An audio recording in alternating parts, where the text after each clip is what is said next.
Discuss करेंगे सारे numericals इसके charge particle in magnetic field वाले कंसेप्ट के सारे न्यूमेरिकल्स डिस्कस कर रहे हैं. चेक कीजिएगा अपने steps. Let's start with the first question. पहला क्वेश्चन आपको कह रहा है a charge particle moves through a magnetic field in the direction perpendicular to it. अगर कोई चार्ज पार्टिकल परपेंडिकुलरली एंटर करता है तो क्या होता है? फोर्स उस पर क्या लगती है? मैक्सिमम. चार्ज पार्टिकल क्या लेता है? Circular path. सो पहला पार्ट बोल रहे हैं वेलोसिटी रिमेन्स अनचेंज. नहीं, वेलोसिटी चेंज होती है, स्पीड अनचेंज्ड होती है. वेलोसिटी चेंज होगी क्योंकि सर्कुलर पाथ लेगा तो डायरेक्शन चेंज होगी तो velocity will change. Second option, speed of the particle remains unchanged. बिल्कुल सही. चाहे वो परपेंडिकुलरली एंटर करे चाहे वो किसी एंगल पे एंटर करे, speed always remain same. So whatever may be the direction of velocity in magnetic field,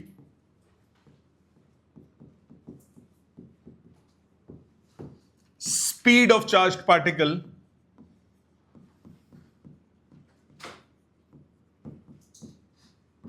always remains same. ठीक है बेटा. Second question, the magnetic force acting on a charged particle of charge -2 microcoulomb in a magnetic field of 2 Tesla acting in y direction when the particle velocity is इतना is okay. Force निकालना है. F क्या होता है? Q into V cross B. होता है कि नहीं होता? F कितना होता है? Q into V cross B. Magnetic force acting on charge particle. Charge particle कौन सा है? -2 microcoulomb. Velocity 2i cap plus 3j cap. 2i cap plus 3j cap into 10⁶ बाहर लिख लेंगे. Cross magnetic field of 2 Tesla acting in y direction 2j cap. Clear? ठीक है. i cross j कितना होता है? k. और j क्रॉस j कितना होता है? 0. सो कितना आया? माइक्रो से 10⁶ कट गया. -2 i क्रॉस j कितना हुआ? k. 4k cap. So -8 k cap. तो 8 newton along negative z axis. 8 newton along negative z axis. Clear सबको? ये easy.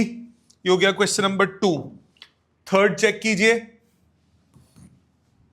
N electron and proton. Electron और प्रोटॉन की बात की. इनके data.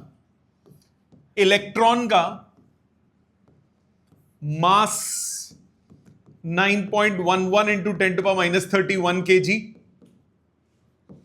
Charge of electron -1.6 into 10⁻19 coulomb. Proton का mass of proton 1.67 into 10⁻27 kg. Charge of proton 1.6 into 10⁻19 coulomb. Charge क्या होता है? पॉजिटिव. नो प्रॉब्लम, इधर तक कोई दिक्कत नहीं.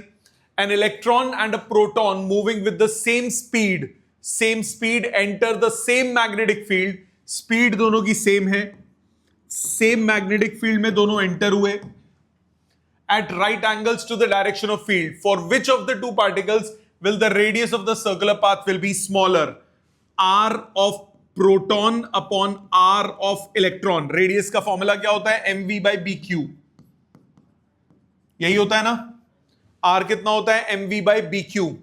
R of proton upon R of electron. Mass of proton, velocity दोनों का सेम, b दोनों का सेम, चार्ज ऑफ प्रोटॉन. इसी तरह से मास ऑफ इलेक्ट्रॉन, वेलोसिटी दोनों का सेम, b दोनों का same, charge of electron. b भी भाग गई, वेलोसिटी से वेलोसिटी कट गया, चार्ज से चार्ज कट गया. दोनों का चार्ज की वैल्यू सेम है. मतलब एक घुसेगा वो एंटी क्लॉकवाइज घूमेगा तो दूसरा क्लॉकवाइज घूमेगा. बस इतना ही फर्क होगा. तो मास of proton by mass of electron. Mass of proton बड़ा होता है तो ये रेशियो हो गई ग्रेटर देन 1.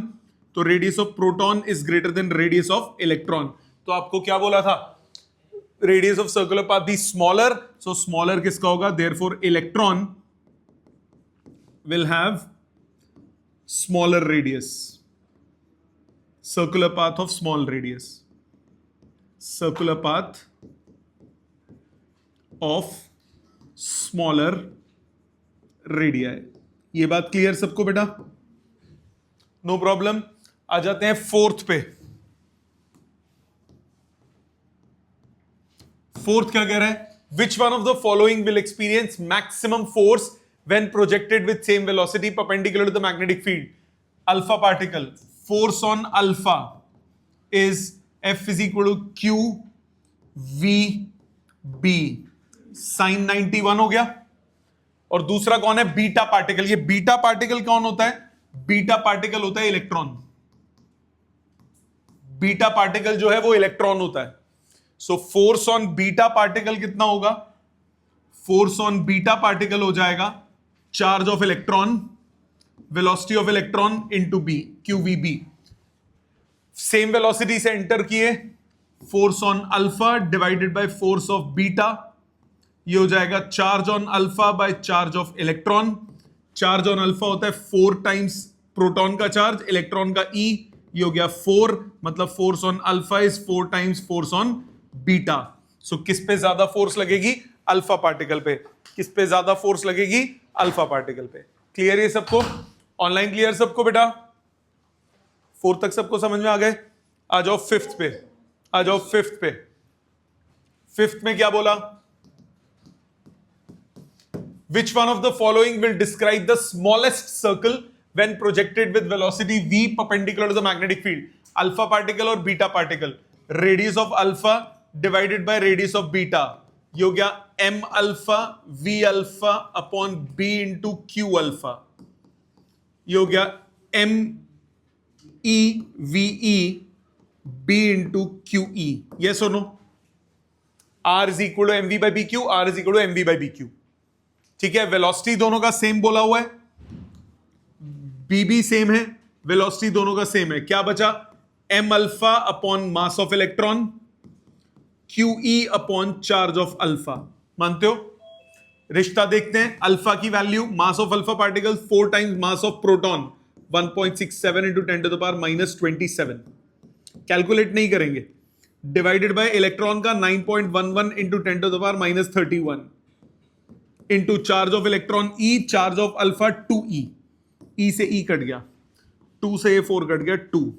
आपके पास कितना आया? ऊपर 10 टू पावर 4 बन जाएगा. So 3.34 divided by 9.11 into 10 to the power 4. Obviously greater than 1 आया कि नहीं आया? तो radius of alpha particle is greater than radius of beta particle. समझ में आई बात? सो अल्फा पार्टिकल का बड़ा होगा रेडियस और स्मॉलेस्ट किसका होगा? बीटा पार्टिकल का. क्लियर? कैलकुलेट मत कीजिएगा, सिर्फ फ्रैक्शन देखना है, बड़ा कौन सा है छोटा कौन सा है. वैल्यू थोड़ी ना निकालने को बोला. ठीक है. आ जाते हैं सिक्स्थ पे. सिक्स्थ में आपको क्या बोला? Which one of the following will have minimum frequency of revolution when projected with same velocity. Frequency, time period का formula, 2 pi m by B Q. Frequency का formula BQ by 2 pi m.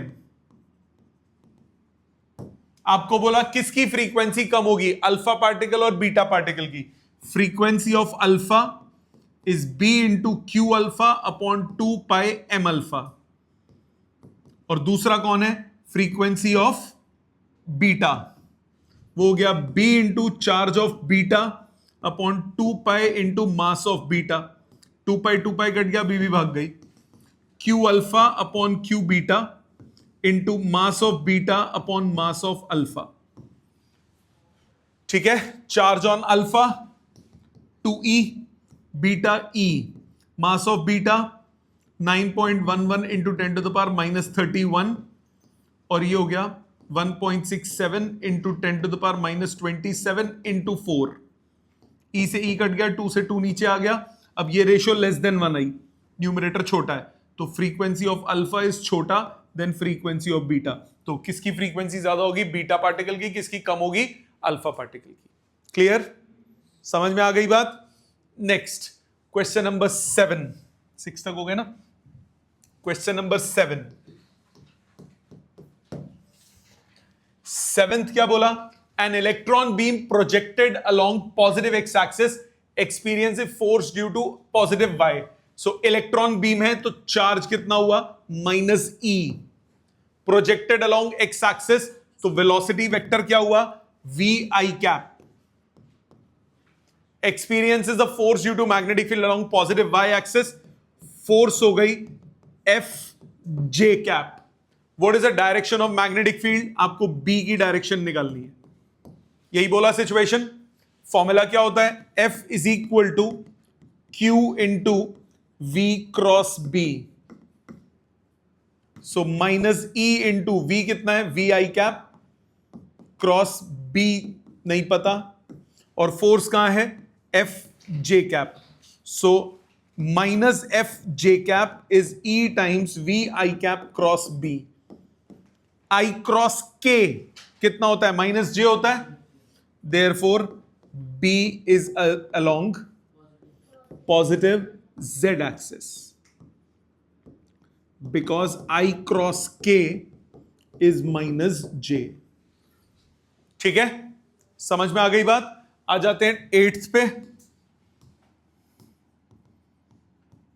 8th में आपको ये north pole दिया, ये south pole दिया. Magnetic field की जो डायरेक्शन होती है वो होती है नॉर्थ से साउथ. ये मैग्नेटिक फील्ड की डायरेक्शन हो गई. चार्ज पार्टिकल बाहर की तरफ आ रहा है, चार्ज पार्टिकल, और उस पर फोर्स लग रही है ऊपर. लेफ्ट हैंड रूल लगाओगे, force magnetic field current. Magnetic field इधर, फोर्स ऊपर, करंट बाहर. चार्ज पार्टिकल करंट की डायरेक्शन में आ रहा है तो चार्ज पार्टिकल कौन सा हुआ? Positively charge. सो आप बोलोगे according to Fleming's left hand rule, direction of current is same as direction of velocity of charge particle.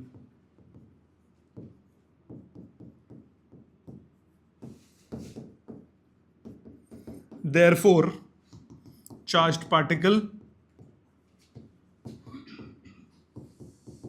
is positively charged. Got it? यहां तक समझ में आ गया? क्लियर है? ऑनलाइन सबको क्लियर बेटा? आप सबको क्लियर कर सकते हो. ठीक है, ठीक. Next question number 9. A proton is moving along positive x axis. Charge हो गया प्लस E, वेलोसिटी हो गया plus V I cap. In the presence of uniform magnetic field along positive y axis, B हो गया B J cap. What is the direction of force acting on it? Force होता है Q into V I cross B J. I cross J क्या होता है? K. तो EVB K cap. Therefore force is along positive Z axis. ठीक है, easy question. 10th पे आ जाइए. A beam of alpha particle positively charged होते हैं. Charge on alpha 4e is projected along positive x axis. तो velocity हो गया V I cap. Experiences of force due to magnetic field along F J cap, y axis के along. Field निकालना है तो F J cap is 4e times V I cross B. अब I cross K कितना होता है? Minus J. तो I cross minus K क्या होगा? Plus J. K cross I होता है ना J. I cross K कितना होता है? Minus J. तो I क्रॉस माइनस J क्या होगा? Plus K. Therefore B must be along negative Z axis. Bracket में because I cross minus K ये होता है प्लस J. ठीक है, ये तो मैच हो गए होंगे सबके. हाँ जी, दोबारा. चार्ज है, सॉरी 2E होगा, मास नहीं है, 2E होगा. ठीक है, next 11th, a beam of electrons projected along positive x axis, beam of electrons, so charge कितना हुआ minus e, projected along positive x axis, तो velocity vector हो गया v I cap, experiences a force due to magnetic field along positive y axis, force हो गया f j cap, direction of magnetic field, so f j cap is equal to minus e into v I cross b, minus f j cap is e times vi cross b, I cross k minus j होता है, therefore b must act along positive z axis, because I cross k कितना होता है minus j. ठीक है, आ जाते हैं 12th पे.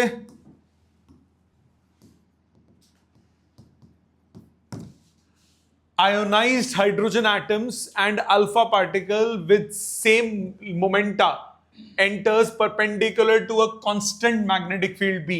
The ratio of the radii of their paths. Ratio of the radii. Ratio of hydrogen divided by ratio of radius of alpha. Radius of hydrogen क्या हो गया? M V by BQ. into m alpha v alpha b times q alpha. Same momentum से enter हुए तो ये पूरा पूरा cancel हो गया, b भी भाग गई. q alpha upon q of ionised hydrogen 2:1. ठीक है, आयनाइज्ड हाइड्रोजन का मतलब क्या हुआ, कितना चार्ज होगा उसका, E plus E. Ionised hydrogen, hydrogen के पास एक इलेक्ट्रॉन होता है, H पॉजिटिव आयन बनता है ना, एक इलेक्ट्रॉन उसने लूज कर दिया तो क्या बच गया, एक प्रोटॉन बचा ना उसके पास. तो आयनाइज्ड हाइड्रोजन के पास चार्ज कितना होगा, प्लस E एक, और इसके पास कितना, अल्फा पार्टिकल के पास 2E, तो 2:1. तो ऑप्शन क्या हो गया, ए ऑप्शन. समझ में आ गई बात. नेक्स्ट, आयनाइज्ड हाइड्रोजन का मतलब क्या है, एक बार लिख लेते हैं. आयनाइज्ड हाइड्रोजन का मतलब क्या है, H positive ion. Next 13th,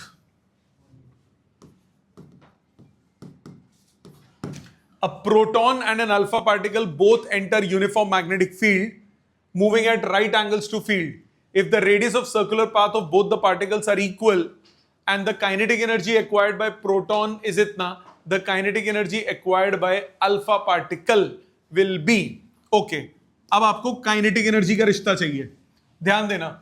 proton और अल्फा पार्टिकल की बात की है और दोनों का रेडियस इक्वल दिया हुआ है, दोनों का रेडियस इक्वल दिया है. So radius of alpha particle और रेडियस ऑफ प्रोटॉन बराबर दिया है, मानते हो. अब आर क्या होता है, M V by B Q, mass of alpha velocity of alpha upon B times charge of alpha, mass of proton velocity of proton upon B times charge of proton. B भी भाग गई. V alpha upon VP कितना हुआ, Q alpha upon QP into MP by M alpha. Q alpha upon QP हुआ 2:1, ये हुआ 1:4. Velocity का ratio आ गया 1:2. यहां तक कोई दिक्कत. आपको क्या निकालना है, काइनेटिक एनर्जी. काइनेटिक एनर्जी किसकी निकालनी है, अल्फा की निकालनी है.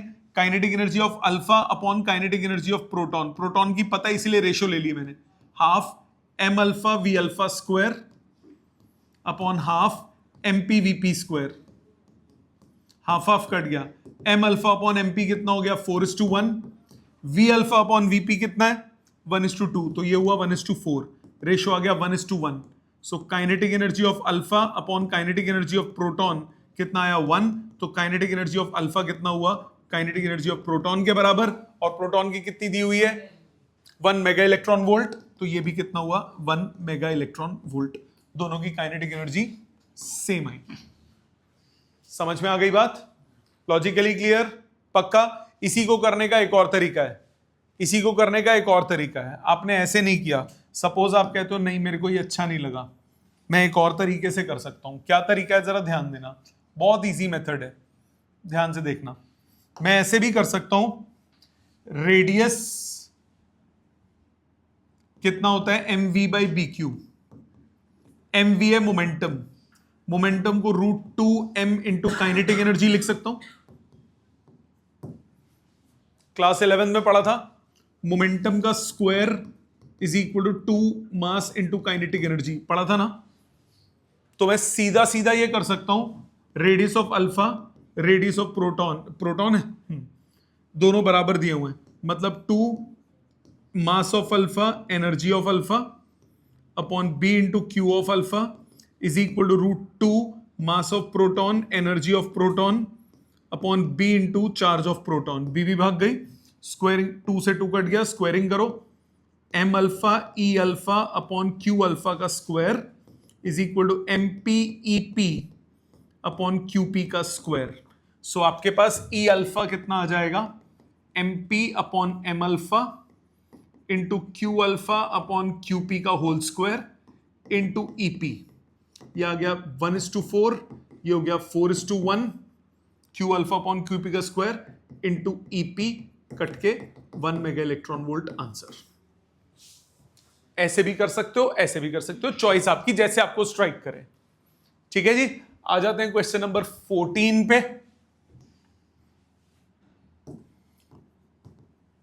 14th में क्या बोला, an alpha particle and a proton enter a magnetic field at right angles to it with same speed, calculate the ratio of the radii of the two particles.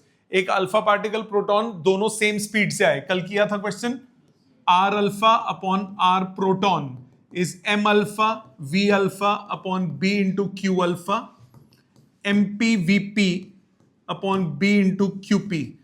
P भी फिर से भाग गई, M alpha V P cut गया, M alpha upon M P into Q P by Q alpha. ये हो गया 4:1, ये हुआ 1:2, आंसर आ गया 2:1। नो प्रॉब्लम, किया था कल ये।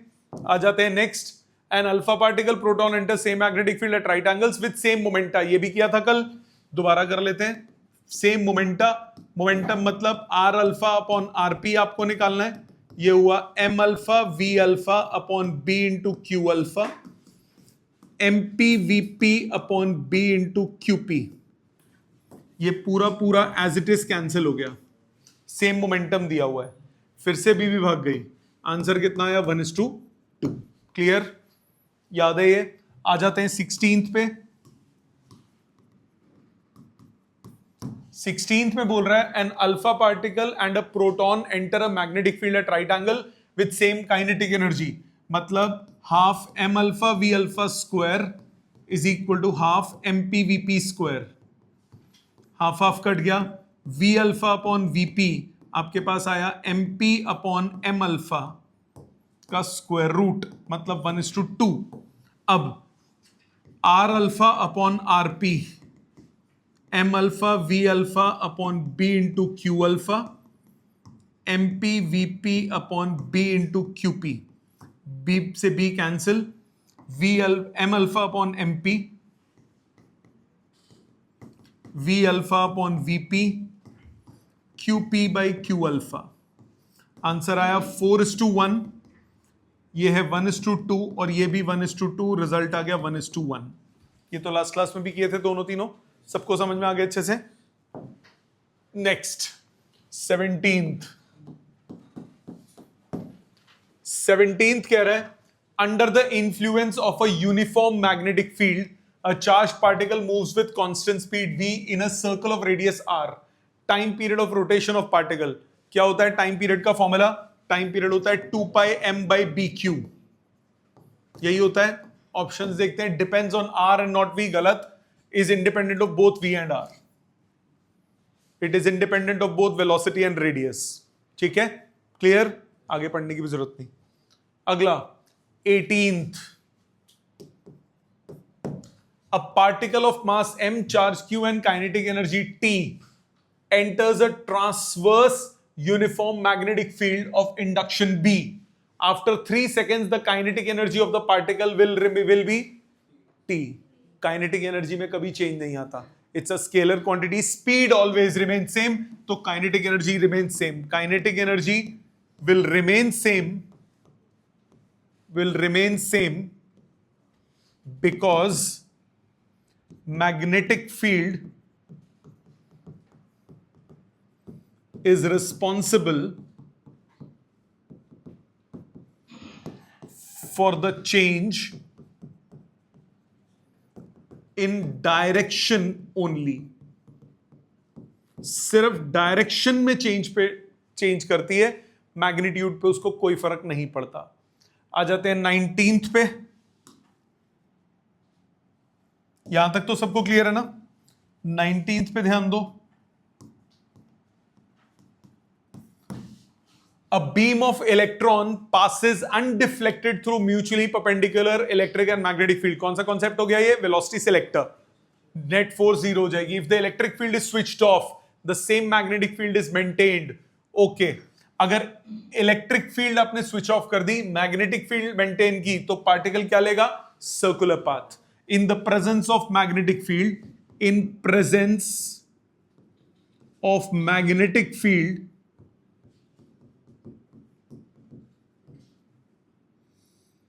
charged particle in presence of perpendicular magnetic field, charged particle takes circular path. अब देखो सिंपल बात, क्योंकि इनिशियली वो दोनों एक दूसरे को कैंसल आउट करके नेट जीरो हो रहा है, इसका मतलब स्टार्टिंग में तीनों के तीनों आपस में क्या है? Mutually perpendicular. तीनों आपस में क्या है? स्टार्टिंग में म्यूचुअली परपेंडिकुलर. तो वेलोसिटी जब उसके परपेंडिकुलर होगी तो वो क्या लेगा? मैग्नेटिक फील्ड के सर्कुलर पाथ. इलेक्ट्रिक फील्ड अगर नहीं है तो. ठीक है. Next question 20. If a mass spectrometer used for measuring the mass of ions, the ions are initially accelerated by an electric potential V.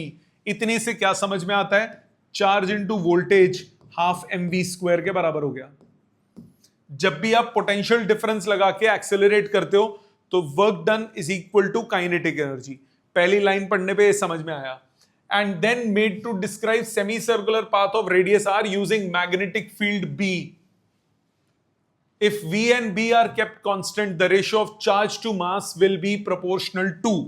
अब velocity कितनी हो गई? 2qv by m. Velocity कितनी हो गई? 2qv by m का root. हुआ कि नहीं? ये velocity होगा, मानते हो? If potential आपने constant रखा है और magnetic field constant रखी है. अब radius क्या लेगा circular path का? वो क्या हो जाएगा? mv by bq. ये रेडियस ऑफ सर्कुलर पाथ होगा. रेडियस ऑफ सर्कुलर पाथ होगा. सामने ध्यान दो पहले. So m upon B Q into root 2qv by m. इसको अंदर ले जाओ. रेडियस कितना हुआ? Root of 2qv by m already अंदर था. अंदर और कौन आया? m स्क्वायर अंदर आ गया, b स्क्वायर अंदर आ गया, q स्क्वायर अंदर आ गया. क्या क्या कटिंग हुई? चार्ज से चार्ज कैंसिल, मास से मास कैंसिल, और कुछ कैंसिल नहीं है. Squaring both sides. रेडियस का स्क्वायर हो गया 2vm by B square Q. Cross multiply charge to mass ratio. Mass to charge है, चार्ज टू मास है. चार्ज टू मास कितना आया? 2v by B square R square. तो सब कुछ कांस्टेंट है. Charge to mass ratio inversely proportional to radius का square. A option. समझ में आ गई बात? ये डाउट था सबका? देखो, डरना नहीं होता क्वेश्चन में. मास स्पेक्ट्रोमीटर भाड़ में जाए ना, कर क्या रहा है? पोटेंशियल डिफरेंस लगा के एक्सेलरेट कर रहा है. पोटेंशियल डिफरेंस लगा के एक्सेलरेट जब करते हैं तो क्या होता है? वर्क डन जो होता है वो किस फॉर्म में स्टोर हो जाता है? काइनेटिक एनर्जी की फॉर्म में. उससे हमने निकाली velocity. R is equal to MV by B Q में वेलोसिटी पुट की, चार्ज टू मास रेशियो निकल गया. इजी है, समझ में आ गया. अगले पे आओ. Question number 21. A charged particle is moving in a circle of radius r with uniform speed. गोल घूम रहा है, radius r with uniform speed. The associated magnetic moment. ये अभी आगे कराना है मैंने। मैग्नेटिक मोमेंट आगे कराऊंगा, ये गलती से आगे का क्वेश्चन आ गया। मैग्नेटिक मोमेंट का फॉर्मूला होता है I इंटू ए, आगे पढ़ेंगे, अगली क्लास में ही आएगा। करंट इंटू एरिया, जब कोई चार्ज पार्टिकल गोल घूमता है तो करंट क्या होता है, चार्ज अपॉन टाइम, और एरिया होता है पाई आर स्क्वायर। जब कोई चार्ज पार्टिकल गोल घूमता है तो करंट क्या होता है, चार्ज अपॉन टाइम, कितना टाइम लगेगा उसे गोल घूमने में, वो हो जाएगा 2 pi R by velocity, 2 pi R by velocity into pi R square. Pi से पाई कट गया, आर से आर कट गया, आंसर आया half Q V R. Half Q V R option हो गया डी ऑप्शन। ये आगे पढ़ोगे, अभी के लिए फॉर द टाइम बीइंग याद रख लो, मैग्नेटिक मोमेंट का फॉर्मूला क्या होता है, करंट इनटू एरिया। जैसे इलेक्ट्रिक डायपोल में मोमेंट होता है वैसे ही मैग्नेटिक डायपोल मोमेंट होता है, उसका फॉर्मूला क्या होगा, करंट इनटू एरिया। ठीक है, इसको लिख लो फटाफट, ये फॉर्मूला लिख लो, ये आगे की क्लास में आएगा डिटेल में। Yes sir. आ जाते हैं next 22। A beam of electron, ये भी नहीं हुआ होगा, नहीं हुआ ना, ध्यान दो, कोई नहीं, करके मैं साइड हो जाऊंगा, आप लिख लेना, पहले समझो, सामने समझो। कह रहा है a beam of electrons having kinetic energy इतना, कंटेन्स मासेस इतना केजी एंड इतना केजी, मतलब इलेक्ट्रॉन ही है पर मास अलग अलग है। ये कोई डिफरेंट पार्टिकल हो गया, मतलब एक ऐसा पार्टिकल जिसका चार्ज तो इलेक्ट्रॉन के चार्ज के बराबर है बट मास अलग अलग है। सो कुछ डिफरेंट पार्टिकल्स हैं, अद्भुत पार्टिकल्स हैं। Beam of electrons having kinetic energy इतना, कंटेन्स इतना एंड इतना केजी। सो पहला मास उसके पास कितना है, 8 इंटू 10 टू पावर -27 केजी। दूसरा मास कितना है, 1.6 इंटू 10 टू पावर -26 केजी। ये दो मासेस हैं। Emerge from the end of an accelerated tube, इन दोनों की काइनेटिक एनर्जी, फर्स्ट वाले की भी 10 टू पावर 3 इलेक्ट्रॉन वोल्ट है। इलेक्ट्रॉन वोल्ट कितना होता है, 1.6 इंटू 10 टू पावर -19 से मल्टीप्लाई कर दूंगा, इतना जूल्स, मतलब 1.6 इंटू 10 टू पावर -16 जूल्स इसकी काइनेटिक एनर्जी, और इसकी भी काइनेटिक एनर्जी कितनी, 1.6 इंटू 10 टू पावर -16 जूल्स। मैं जो भी डाटा दिया, अभी मैंने पूरा क्वेश्चन नहीं पढ़ा, मेरे पास जो भी डाटा है मैं पहले उस डाटा को इकट्ठा कर रहा हूं, मैं उस डाटा को एक साथ करके उसको एक्यूमुलेट कर रहा हूं। तो मेरे को बोला एक बीम ऑफ इलेक्ट्रॉन्स है जिनका चार्ज सबका obviously 1.6 into 10 to power -19 coulomb के बराबर होगा, इसका भी 1.6 इंटू 10 टू पावर -19 कूलम के बराबर है। दोनों का charge 1.6 into 10 to power -19 coulomb है, दोनों की काइनेटिक एनर्जी सेम है बट दोनों का मास डिफरेंट है। यहां तक सिचुएशन समझ में आती है। आगे क्या बोला, आगे बोला there is a plane at a distance of 10 to power -2 metre from the end of the tube. यहां पे एक प्लेन है, यहां से चार्ज पार्टिकल निकल रहा है, इस ट्यूब से चार्ज पार्टिकल निकल रहा है, सामने एक प्लेन है, कितनी दूर है, 10 टू पावर -2 मीटर। ये जो डिस्टेंस दिया हुआ है, ये डिस्टेंस दिया हुआ है 10 टू पावर -2 मीटर। मैं सारा डाटा यहां लिखूंगा। There is a plane at a distance of 10 to power -2 meters from the end of the tube and placed perpendicular to the beam. Calculate the magnitude of the smallest magnetic field which can prevent the beam from striking. जब ये इधर आएगा, अगर कुछ ना होता तो ये सीधा जाके भिड़ जाता। मैं चाहता हूं ये भिड़े ना, अगर ये नहीं भिड़ेगा तो इसका मतलब इसको यहां पे टर्न लेना पड़ेगा, कर्वेचर लेना पड़ेगा ना। उस कर्वेचर लेने के लिए आपको क्या चाहिए होगी, मैग्नेटिक फील्ड चाहिए होगी। मैग्नेटिक फील्ड क्या करेगी, डायरेक्शन को बदलेगी। अब यहां तो दो पार्टिकल दिए हुए हैं, देखते हैं दोनों का क्या करना है, डायरेक्शन क्या करनी है। मान दोनों पे चार्ज क्या है, नेगेटिव चार्ज है, दोनों पे चार्ज क्या है, नेगेटिव, इलेक्ट्रॉन का है, दोनों पे चार्ज नेगेटिव है। ध्यान देना, मेरे डायग्राम के हिसाब से मैं फोर्स चाहता हूं नीचे लगे, ऐसा भी हो सकता है यहां आए और ये ऊपर मुड़ जाए, मुझे नहीं पता। मैं अपने डायग्राम के हिसाब, दीदी सामने ध्यान दो, मेरे डायग्राम के हिसाब से ये नीचे जा रहा है, फोर्स नीचे चाहिए, फील्ड मन्ने ना बेरा, और करंट का है, इधर जा रहा है चार्ज। कौन सा चार्ज है, पॉजिटिव नहीं, नेगेटिव, नेगेटिव। इसका मतलब इधर करंट इधर हो गया, फोर्स नीचे हो गई, तो फील्ड कहां होगी, इनवर्ड्स। फील्ड कहां होगी, इनवर्ड्स। तो यानी यहां पे आप क्रॉस्ड मैग्नेटिक फील्ड लगाओगे। ये क्रॉस्ड मैग्नेटिक फील्ड क्या करेगी, इसको अंदर की तरफ नीचे की तरफ टर्न कर देगी। मानते हो इतनी बात? ये क्रॉस्ड मैग्नेटिक फील्ड इसको नीचे की तरफ टर्न कर देगी। यहां तक बात समझ में आती है? क्लियर? अब कितना करेगी वो देखते हैं। ध्यान देना, आपको क्या चाहिए होगा? रेडियस चाहिए होगा 10⁻²। BQV किसी भी चार्ज के लिए होता है mv²/r। तो रेडियस हो गया mv/bq। रेडियस हो गया mv/bq। मानते हो? रेडियस कितना हुआ? mv/bq। आपको निकालना है b हो गया mv/rq। जो मास ज्यादा होगा उसका b ज्यादा होगा, ऐसा होगा, जरूरी है। अच्छा, इस फॉर्मूले के हिसाब से तो है। क्या मास ज्यादा, जिसका मास ज्यादा उसके लिए मैग्नेटिक फील्ड ज्यादा चाहिए होगी या नहीं चाहिए होगी? हाँ, वेलोसिटी कांस्टेंट थोड़ी ना, वेलोसिटी इज अ वेरिएबल। आपको किस फॉर्मेट में रिजल्ट चाहिए होगा? काइनेटिक एनर्जी की फॉर्म में, क्योंकि दोनों में कांस्टेंट चीज क्या है? Kinetic energy. दोनों में कांस्टेंट क्या है? Kinetic energy. तो मोमेंटम को काइनेटिक एनर्जी में चेंज करो, √2me/rq। मतलब अगर बड़े मास वाले ने नेगोशिएट कर लिया तो छोटे वाला भी नेगोशिएट कर जाएगा। अगर बड़ा मास वाला नेगोशिएट कर गया इस गोले को तो छोटा मास वाला भी कर जाएगा। छोटे का रेडियस कम होगा ना। देखो आर कितना है? आर की वैल्यू क्या है? आर की वैल्यू है, आर की वैल्यू हो गई √2me/bq। Therefore particle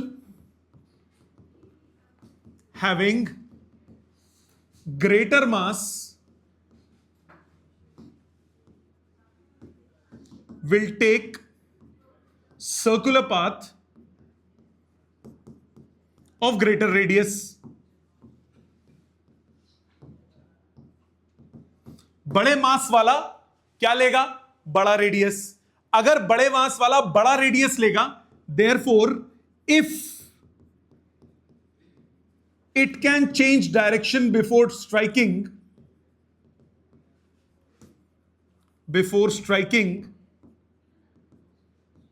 the wall, the smaller mass will definitely change direction before striking।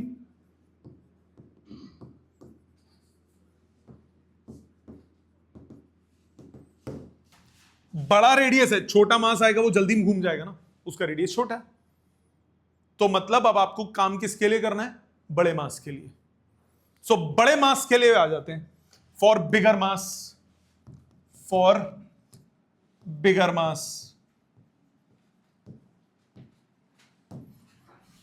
B कितना हो गया? बी हो गया नहीं √2। बड़ा मास कौन सा? बड़ा मास कौन सा? ये रहा 1.6 इंटू 10⁻26।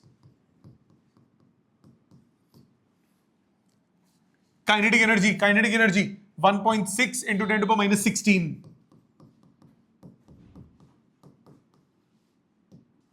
Divided by RQ। कितना रेडियस चाहिए आपको? 10⁻²।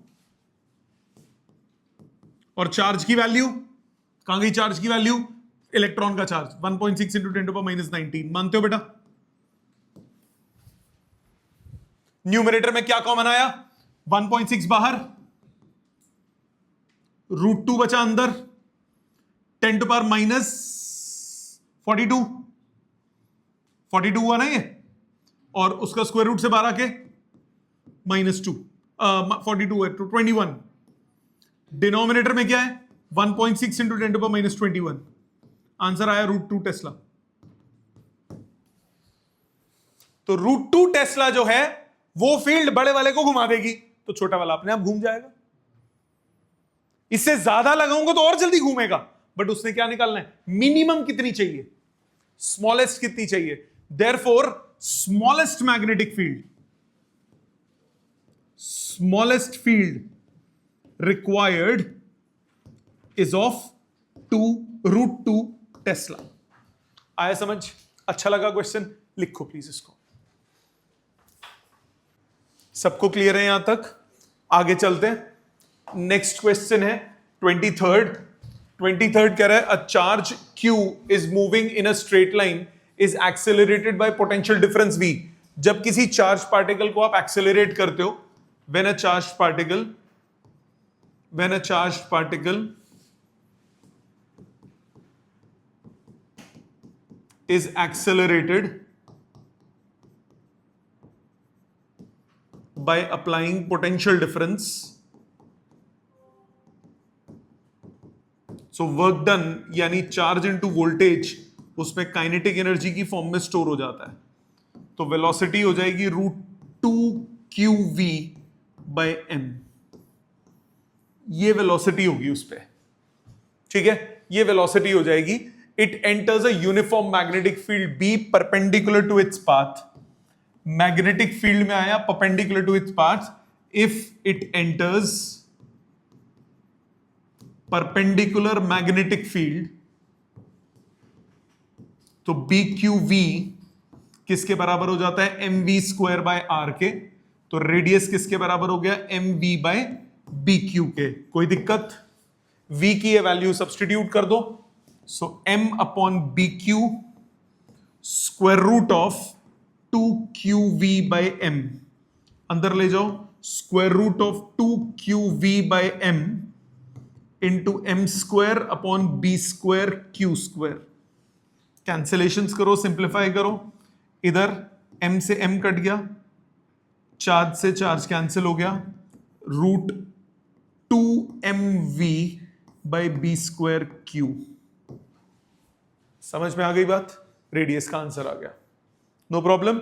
सो ये बताया था मैंने पहले भी कि जब भी आप चार्ज पार्टिकल को एक्सेलरेट करते हो पोटेंशियल डिफरेंस लगा के, तो जो अमाउंट ऑफ वर्क डन होता है वो उसमें किस फॉर्म में स्टोर हो जाता है, काइनेटिक एनर्जी की फॉर्म में। अमाउंट ऑफ वर्क डन क्या होता है, चार्ज इनटू वोल्टेज, और वो किसके बराबर हो जाएगा, हाफ mv² से, उससे स्पीड निकलेगी और फिर r is equal to mv by bq में वो सब्स्टिट्यूट हो जाएगी। Got it? आ जाते हैं नेक्स्ट पे। Question number 24, electron enters a uniform magnetic field with speed v. It describes a semicircular path and comes out of the field. The final speed of the electron is same रहेगी, final speed change नहीं होती। Magnetic field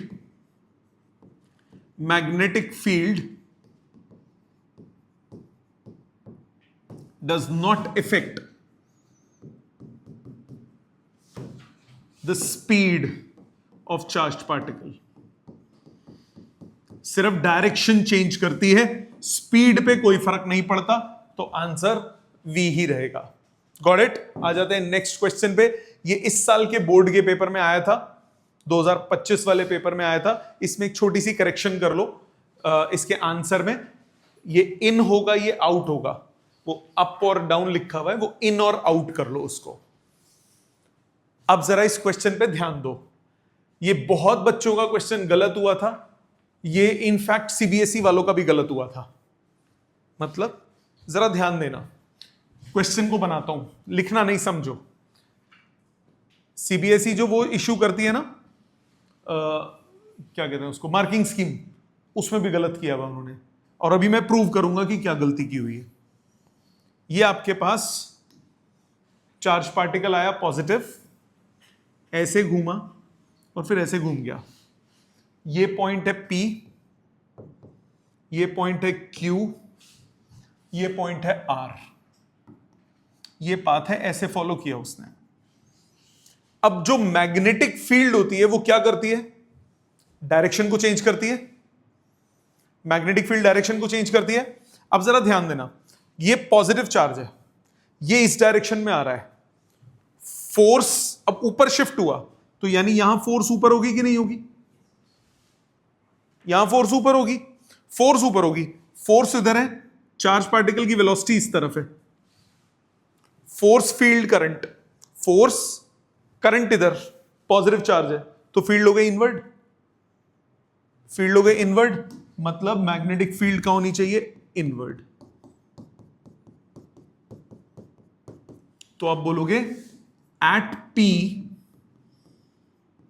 magnetic field must act inwards so that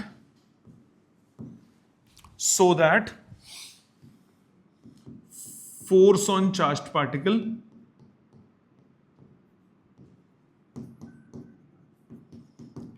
acts upwards।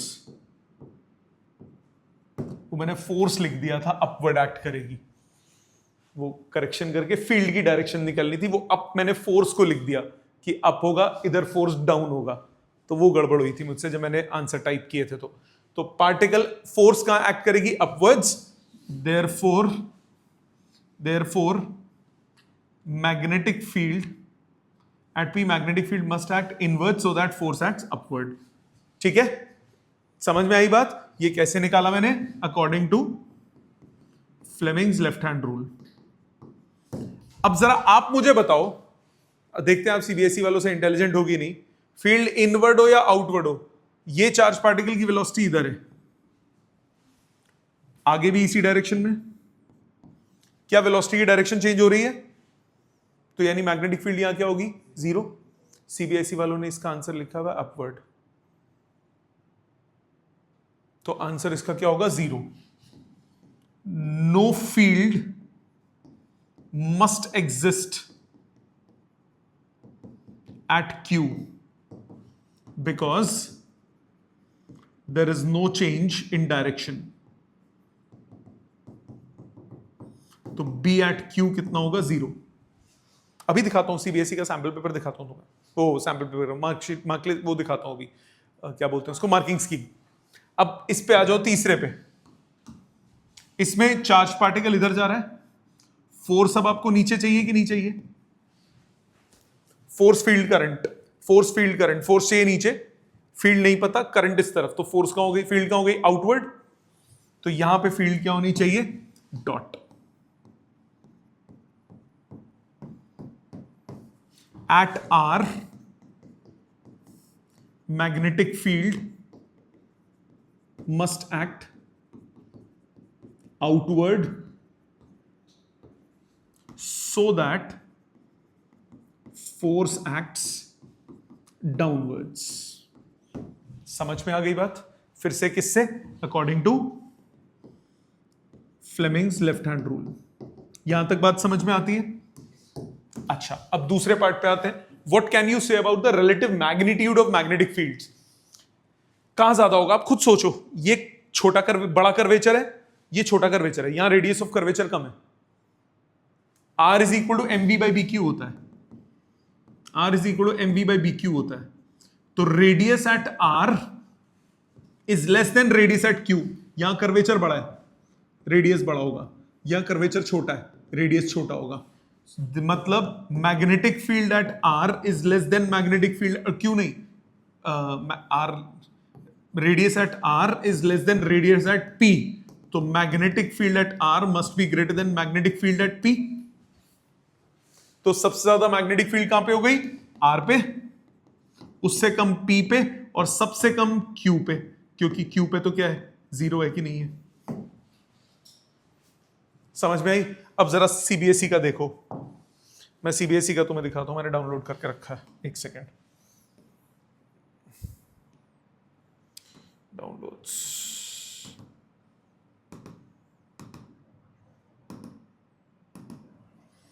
ये देखो 5 mark में आया था ये इस साल,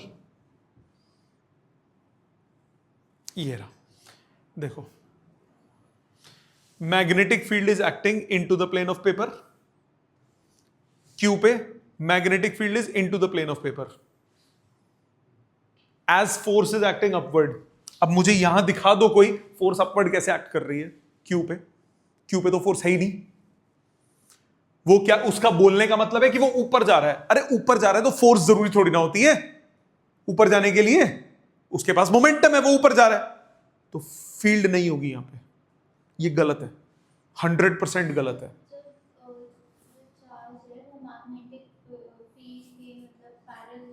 ठीक है, बिल्कुल। अब एक बात बता, कहां बोला उसने फोर्स कहां बोली है? अपवर्ड का मतलब क्या हुआ?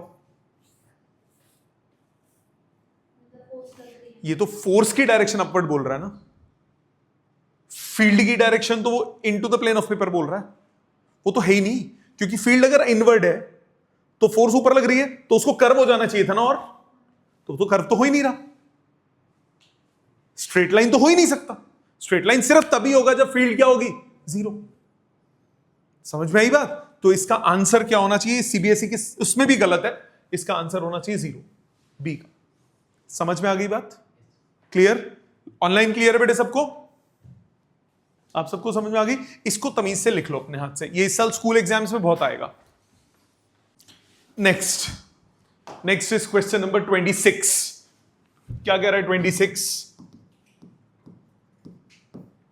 An electron after being accelerated through a potential difference of 100 volt, so charge into voltage is equal to half mv square, तो v हो गया √2 ev by m, बाद में देखते हैं वैल्यूज। पोटेंशियल डिफरेंस लगाया, enters a uniform magnetic field of 0.0 Tesla on entering field रेडियस कितना हो जाएगा? mv बाय bq, तो m by bq √2 ev by m, so √2 ev by m into m square by b square e square, charge e है, एक e cut गया, एक m cut गया, आपके पास रेडियस आ गया √2 mv by b square e। ठीक है, calculate radius of circular path.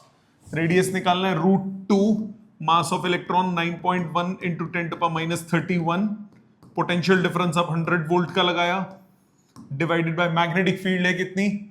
0.004, तो 4 इंटू 10⁻³ इंटू 10⁻6 इंटू ई की वैल्यू 1.6 इंटू 10⁻19। कैलकुलेट कर लोगे?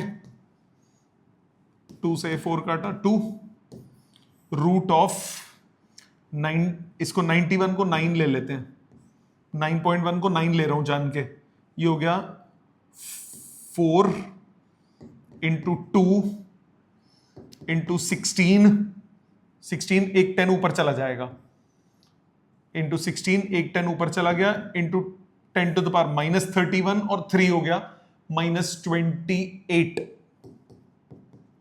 और नीचे कितना? 10⁻25, तो कितना हुआ इसका? 9, 3 बाहर, 2 बाहर, 4 बाहर, नीचे √2 बचा, रूट के अंदर 10⁻³ मानते हो? रुक जाओ, ये हो गया 1/√2 इंटू 10⁻³ नीचे आके, इतना मानते हो? सो 3/8 √8 इंटू 10, 80, और नीचे बचा √20, √20 क्या होता है? 2√5, 2√5 से रैशनलाइज,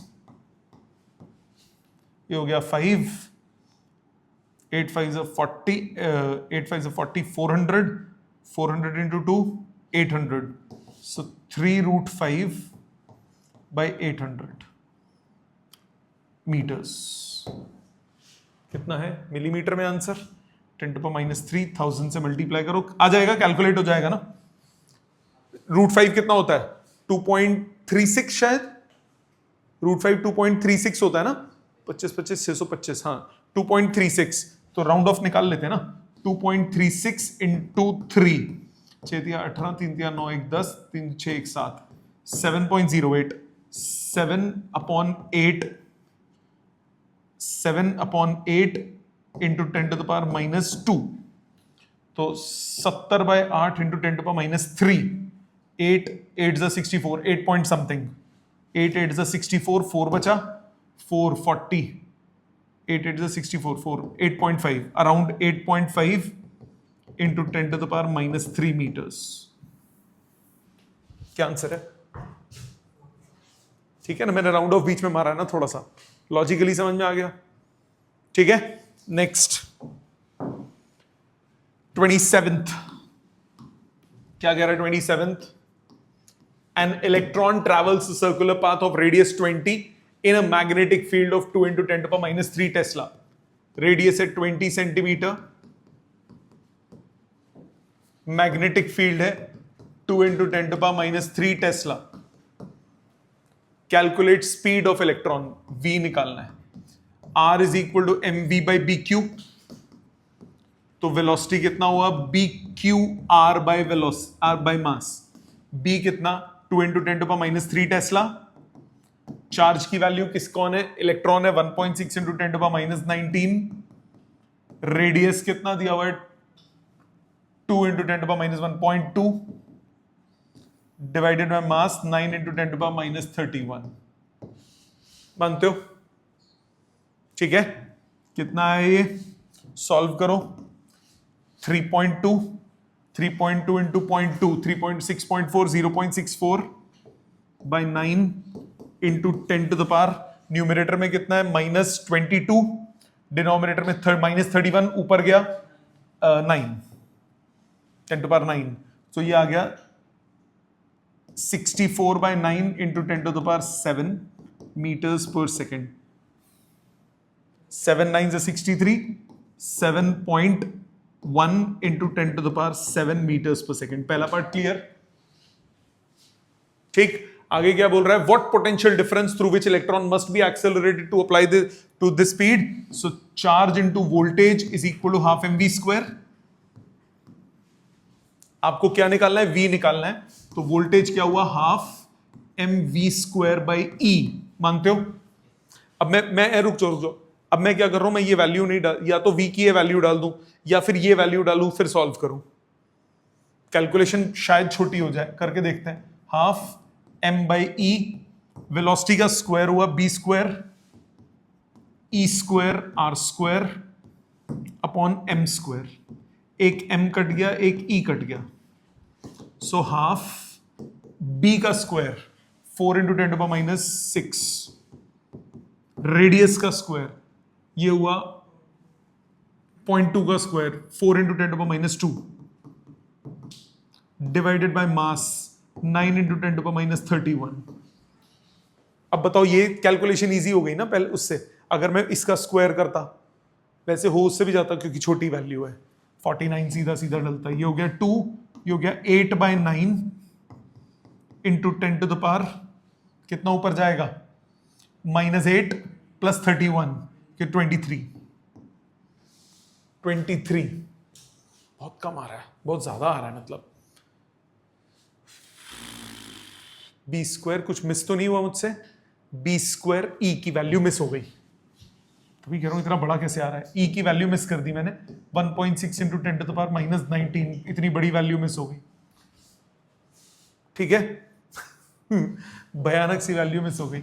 1.6 into 8, 16 into 8 कितना हुआ? 160 में 32 माइनस करो, 160 में 30 माइनस किया 132 और माइनस करो 128.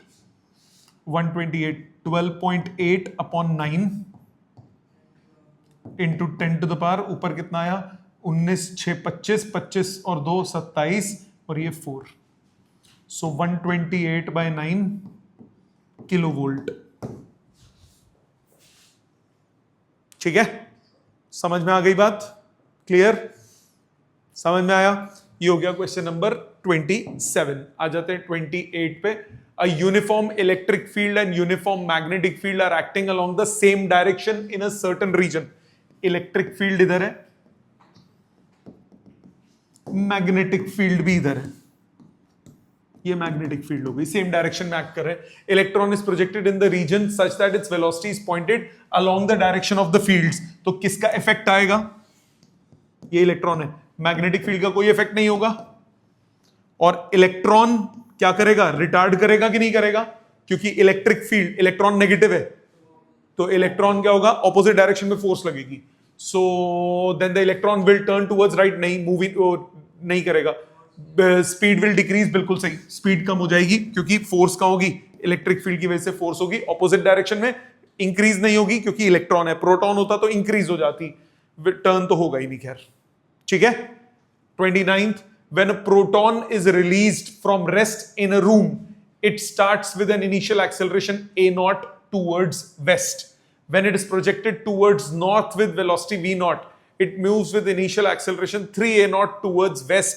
Electric and magnetic field in the room are respectively. ओ भाई साहब, क्या बोला क्वेश्चन में? सोचो. Proton is released from rest, तो यानी मैग्नेटिक का कोई इफेक्ट नहीं होगा, सिर्फ इफेक्ट किसका होगा? इलेक्ट्रिक का.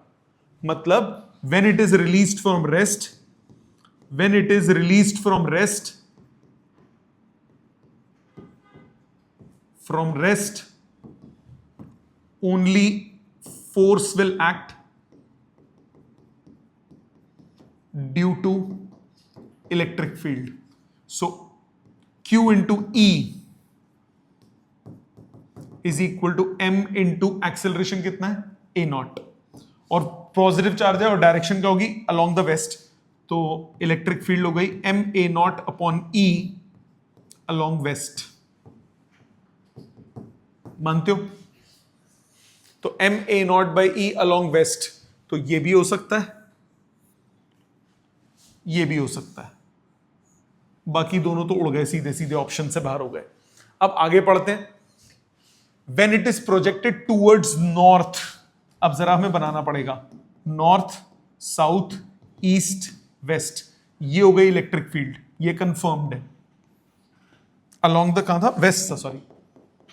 इलेक्ट्रिक फील्ड हो गई इस तरफ, ये इलेक्ट्रिक फील्ड हो गई पक्का पक्का अलोंग द वेस्ट. आगे क्या बोल रहा है? क्या बोला? When it is projected towards north, इस तरफ फेंका, वेलोसिटी ऑफ प्रोटॉन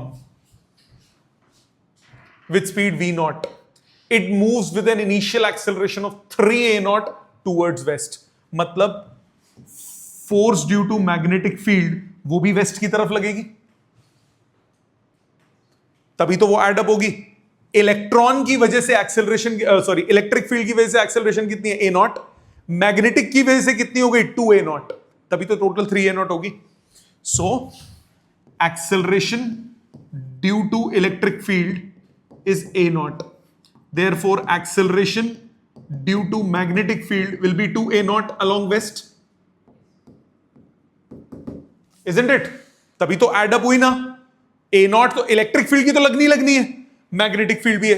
अब मैग्नेटिक फील्ड की फोर्स है वेस्ट पे, करंट आ रहा है ऊपर. Force, field, current. फोर्स कहां पे है? वेस्ट. फील्ड मुझे नहीं पता, करंट कहां है? ऊपर नॉर्थ की तरफ. तो ये क्या हो गई? इनवर्ड हो गई कि नहीं हो गई? तो मैग्नेटिक फील्ड कहां एक्ट करेगी? इनवर्ड एक्ट करेगी, इनवर्ड एक्ट करेगी. और QVB is m into a naught acceleration due to magnetic field. So acceleration, एक मिनट, फोर्स की बात चाहिए ना अपने को. एक मिनट, क्या चाहिए था? मैग्नेटिक फील्ड चाहिए. Force due to magnetic field ये होगी. Force due to magnetic field. Force क्या होता है? Mass into acceleration, mass into 2a naught. तो यानी मैग्नेटिक फील्ड कितना हो गया? 2ma naught upon ev naught. ये वेलोसिटी वाला v naught है. और डायरेक्शन क्या होगी? Along inward, inside the plane of the paper. Down up कैसे हो गया? अच्छा, down up, north south east west है ना. नॉर्थ साउथ ईस्ट वेस्ट है तो डाउन, क्योंकि अगर देखें north south, east, west, down. Inside the plane of the paper का मतलब क्या हो गया? डाउन हो गया। तो inside the plane of the paper along, direction क्या होगी? Inside the plane of paper, inside plane of paper मतलब डाउनवर्ड्स। नॉर्थ सामने, साउथ पीछे, ईस्ट वेस्ट, ये हो गया ना इनवर्ड। इनवर्ड मतलब क्या हुआ? डाउन हुआ कि नहीं हुआ? तो ऑप्शन क्या हो गई? A option, 2m a not upon ev not. समझ में आ गई बात? टोटल एक्सेलरेशन 3a नॉट है, जिसमें से a नॉट जो इफेक्ट है वो किसकी वजह से? इलेक्ट्रिक फील्ड की वजह से। तो यानी 2a नॉट किसने प्रोवाइड किया होगा? मैग्नेटिक ने। तो मैग्नेटिक की वजह से जो फोर्स है उसने m into 2a not provide किया। समझ में आई बात? अच्छा लगा question? Next question number 30। A proton carrying 1 mega electron volt kinetic energy is moving in a circular path of radius r in a uniform magnetic field. What should be the energy of alpha particle to describe a circle of same radius in the same field? पीछे भी था, दोबारा देखो। कह रहा है proton, ये repeated question हो गया। Proton carrying energy 1 electron volt is moving in a circular path of radius r. What should be the energy of alpha particle to describe the radius? Same radius का circular path है। Radius दोनों का same कर दो, alpha particle और proton का। Radius कितना होता है? m alpha v alpha upon b into Q alpha. ये क्या हो गया? mp vp upon b into Q P. Mass into velocity momentum होता है, इसको काइनेटिक एनर्जी की टर्म्स में लिखो, √2 me b into Q alpha is √2 mp ep upon b into Q P. b से b कैंसिल हो गया, 2 से 2 कैंसिल हो गया, स्क्वायरिंग करो, m alpha e alpha upon q alpha is mp ep upon qp, इसका स्क्वायर। सो आपके पास e alpha कितना हुआ? q अल्फा अपॉन qp का square into mp upon m alpha into ep। q alpha upon qp 2:1, mp upon m alpha 1:4, ये हुआ ep। सो ये cut गया, ep मतलब 1 mega electron volt is e alpha. ठीक है, रिपीटेड क्वेश्चन। आ जाते हैं 31st पे। A charged particle enters an environment of strong and non-uniform magnetic field varying from point to point both in magnitude and direction and comes out of the following a complicated trajectory. What is the final speed? No effect on speed. Magnetic field सिर्फ direction change करती है, magnitude change नहीं करती, चाहे जैसी मर्जी हो, जितनी मर्जी हो। ठीक है, ये हो गया 31st। आ जाते हैं next 32। A beam of electrons moving horizontally with velocity 3 into 10 to the power 7 meters per second enters a region between two plates as shown in figure. ठीक है, potential difference is applied across the plates such that the electron beam just strikes the edge of lower plate. ठीक है जी, answer the following. How long does an electron take to strike the edge? What is the shape of the path followed by the electron and why? Find the potential difference applied. सबसे पहले ध्यान दो, इधर आपने यहां पे क्या किया? suitable potential difference is applied. तो यहां तक तो ये क्वेश्चन आपका इलेक्ट्रिक फील्ड वाला है, प्रोजेक्टाइल मोशन वाला। आपने यहां पे पोटेंशियल डिफरेंस लगाया, इलेक्ट्रॉन आया, नीचे टक्कर मारनी है उसने। सो उसके मोशन में हॉरिजॉन्टल और वर्टिकल दोनों मोशंस होंगे। u अलोंग एक्स एक्सिस कितना हो गया जिस स्पीड से वो एंटर किया? 3 into 10 to the power 7। u along y axis कितना हो गया? 0। Acceleration along X axis 0, acceleration along y axis क्या हो गया? QE by m, QE by m। ठीक है, एक्सेलरेशन अलोंग y एक्सिस क्या हो गया? QE by m। या फिर अब आप यहां पे वो निकाल रहे हो, पोटेंशियल डिफरेंस निकालना ना, चलो इलेक्ट्रिक फील्ड निकाल लेते हैं, E is equal to V by D कर देंगे बाद में। ठीक है, और इसके बाद डिस्प्लेसमेंट अलोंग एक्स एक्सिस आपको कितना दिया है? 3 centimetre. Displacement along y axis कितना दिया हुआ है? 1 सेंटीमीटर, उसको नीचे आना है। आपको निकालना है how long does an electron take to strike the edge, कितनी देर लगेगी उसे हॉरिजॉन्टल डिस्टेंस कवर करने में? Sx। Is equal to U X into T plus half A X T square. तो टाइम कितना हुआ 10⁻⁻⁹ सेकेंड्स। पहला पार्ट क्लियर। पाथ कैसा लेगा parabola. Path taken is parabola, क्योंकि आप इक्वेशन ऑफ मोशन निकालोगे जब इसकी तो वो पैराबोला बन जाएगा।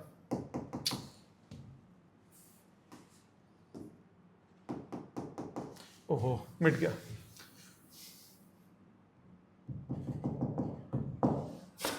हैंग हो गया, कोई दोबारा कर देता हूं। आपको बोला ये एंटर हुआ, नीचे की तरफ जाएगा, हॉरिजॉन्टल और वर्टिकल दो मोशन होंगे। u अलोंग x एक्सिस है कितना speed 3 × 10⁻⁷। u along y axis कितना है 0। Acceleration along x axis 0, acceleration along y axis QE/m।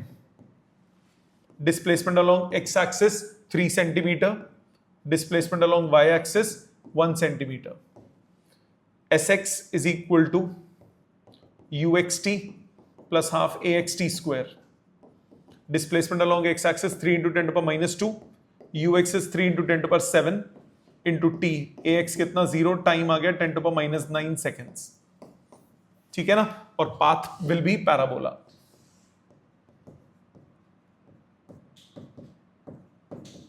Next, find the potential difference applied. उसके लिए आपको ये निकालना पड़ेगा इलेक्ट्रिक फील्ड। पोटेंशियल डिफरेंस के लिए इलेक्ट्रिक फील्ड निकालोगे SY is equal to UYT plus half AYT square. Displacement along y axis 10⁻², uy कितना 0, हाफ ay कितना QE/m। इलेक्ट्रॉन है ना,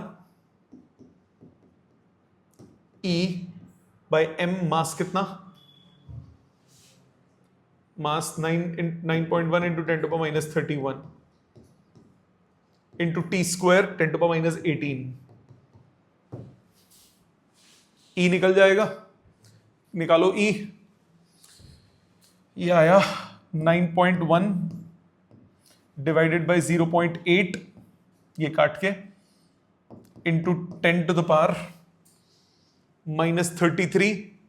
और ये कितना आया 37 प्लस 37 माइनस 33 कितना हुआ 4। ये हो गई इलेक्ट्रिक फील्ड। इलेक्ट्रिक फील्ड को वोल्टेज बाय डिस्टेंस लिख सकते हो।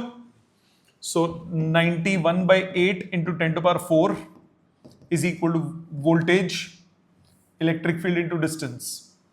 वोल्टेज हो गया electric field into distance. Distance कितना है 1 सेंटीमीटर। सो 9100/8 9100/8। कैलकुलेशन चेक करना एक बार, आंसर निकालना जरा। आंसर मैच नहीं हो रहा।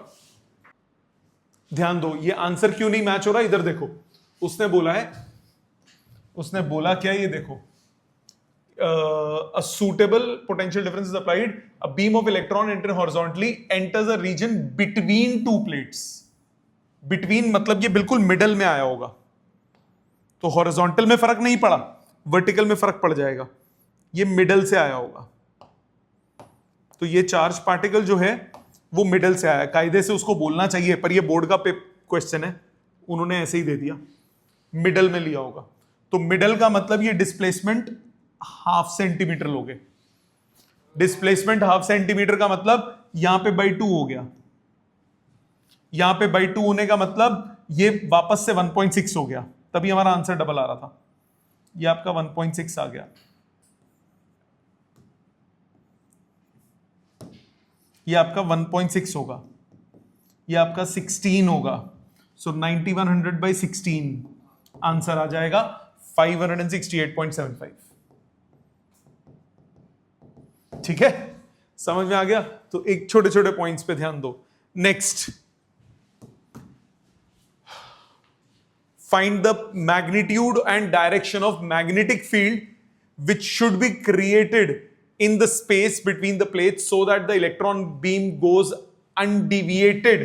undeviated चला जाएगा तो इलेक्ट्रिक और मैग्नेटिक दोनों की फील्ड फोर्सेस क्या हो जाएंगी, cancel. So force due to electric field और force due to magnetic field क्या हो जाएगी, कैंसिल हो जाएगी। तो आपके पास एक्सप्रेशन क्या बन जाएगा, वेलोसिटी दी हुई थी, इससे Q into E is equal to B Q V, तो वेलोसिटी कितनी हो गई E बाई बी, वेलोसिटी कितनी हो गई E बाई बी, तो यानी मैग्नेटिक फील्ड कितना आ गया, मैग्नेटिक फील्ड कितना आ गया E बाई वी, ई कितना है, इलेक्ट्रिक फील्ड निकाला था हमने, निकाला था, ये रहा इलेक्ट्रिक फील्ड 91 बाय नहीं ये तो वोल्टेज है ना बेटा, इलेक्ट्रिक फील्ड तो ये है, दिस और किसका फर्क होगा 10⁻⁻² का, मतलब आपके पास जो इसका आंसर आएगा इलेक्ट्रिक फील्ड का वो कितना हो जाएगा, ये नीचे चला जाएगा ना 56875, ठीक है ना, ये हो गया 56875 डिवाइडेड बाय वेलोसिटी, वेलोसिटी कितना था 3 × 10⁻⁷, कैलकुलेट करना बेटा, कैलकुलेटर से फटाफट कैलकुलेट करो, 56875 डिवाइड बाय 3, एक काम करो ना 4 प्लेस इधर ले जाओ, 5.6875 बाई 3 × 10⁻⁻3 करो अब जरा, आ रहा है, ठीक है 1.9 × 10⁻⁻3 टेस्ला, और डायरेक्शन क्या होगी अब वो देखते हैं। अब ये पॉजिटिव चार्ज था, इलेक्ट्रिक फील्ड की फोर्स पॉजिटिव चार्ज था, इलेक्ट्रॉन था, इलेक्ट्रॉन था, और आपको डायरेक्शन भी दी हुई थी, पोटेंशियल डिफरेंस किधर लिया है, edge of the lower plate, lower plate electron है, लोअर प्लेट पे जा रहा है, तो नीचे क्या होगा पॉजिटिव, ऊपर क्या होगा नेगेटिव, तो फोर्स हो गई नीचे इलेक्ट्रिक फील्ड की, तो मैग्नेटिक फील्ड की फोर्स कहां चाहिए होगी, ऊपर, force due to magnetic field कहां चाहिए, ऊपर, फोर्स फील्ड करंट, फोर्स चाहिए ऊपर, फील्ड नहीं पता, करंट कहां है, करंट कहां है, इलेक्ट्रॉन है, इधर जा रहा है, तो करंट उल्टी डायरेक्शन में हो गया, तो फील्ड कहां होगी, आउटवर्ड्स, सो फील्ड हो गई outwards, field is outward because field is outward because force is upwards according to Fleming left hand rule। क्या ये समझ में आता है, 4 नंबर का ये बोर्ड में आया हुआ क्वेश्चन है, अच्छा लगा। Next last question, electron with speed v0 much less than c, मतलब स्पीड ऑफ लाइट से कम वेलोसिटी है, moves in a circle of radius r0 in a uniform magnetic field. This electron is able to traverse a circular path of in a magnetic field is perpendicular to the velocity of the electron. ठीक है, the time required for one revolution of the electron is t0. ठीक है, the speed of electron is now inversely to 4v0. Change कर दिया 4v0, inversely कुछ गलत हो गया, ये is now changed to 4v0, speed 4v0 कर दी, the radius of circle will change to r, कितना होता है mv by bq, तो r वेलोसिटी के प्रोपोर्शनल है, तो इसको 4v0 करूंगा तो रेडियस कितना हो जाएगा 4r0, ठीक है। the time required for one revolution of electron will change to, same रहेगा, no change in time, no change, time period same रहता है, charge particle is projected in a magnetic field इतना, acceleration is found to be इतना, value of x, force और magnetic field हमेशा क्या होते हैं perpendicular, force is perpendicular to magnetic field, तो फोर्स और मैग्नेटिक फील्ड का डॉट प्रोडक्ट कितना होगा 0, फोर्स और मैग्नेटिक फील्ड का डॉट प्रोडक्ट मतलब फोर्स और एक्सेलरेशन ऑफ मैग्नेटिक फील्ड का डॉट प्रोडक्ट कितना हो जाएगा 0, क्योंकि फोर्स की डायरेक्शन वही होती है जो एक्सेलरेशन की डायरेक्शन है, तो कितना हो जाएगा 2 × 10⁻² × x, मतलब 200x, i वाला i से, j वाला j से, 4 × 4 16 × 10⁻², 1600 इक्वल टू 0, तो x की वैल्यू कितनी आई -8, x कितना आया -8, ठीक है। अगला, if the given electron has a velocity not perpendicular to b, then the trajectory of electron straight line, circular, perpendicular नहीं है तो हेलिकल हो सकती है, स्ट्रेट लाइन भी तो हो सकती है, मुझे तो नहीं पता ना कि वो पैरेलल है या नहीं है, पैरेलल होगी तो स्ट्रेट लाइन होगी, ये कब होगी जब पैरेलल होगी, ये क्या होगी थीटा एंगल पे होगी तो ये दोनों हो सकते हैं, तो both A and C. Perpendicular नहीं है, सर्कुलर नहीं होगा। Fifth, if electron of charge E moving parallel to the uniform magnetic field B with constant velocity, the force acting on the electron is 0. समझ में आ गए? ये थे सारे के सारे न्यूमेरिकल्स। सो घर पे क्या करना है आपको, रिपीट करिए सारे क्वेश्चंस, कोई दिक्कत आए नेक्स्ट क्लास में पूछिए। Thank you very much.